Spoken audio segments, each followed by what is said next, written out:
Mutual funds అని చెప్పి చాలా ఫ్రీక్వెంట్ గా వింటున్నాం.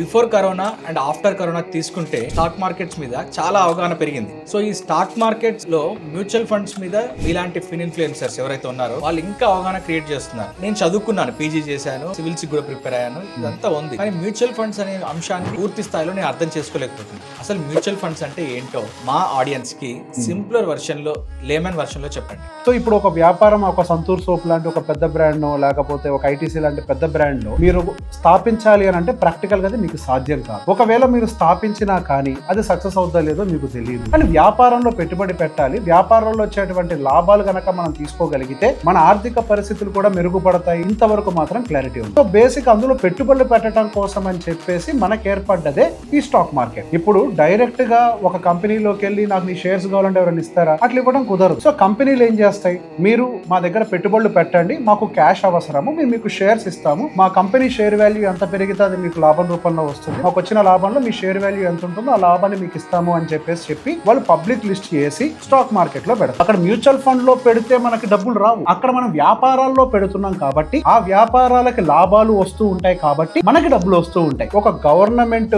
కంట్రోల్లో, ఒక సెబీ లాంటి బాడీ కంట్రోల్లో ఏర్పాటు చేసిందే ఈ మ్యూచువల్ ఫండ్ అనే ఒక వ్యవస్థ.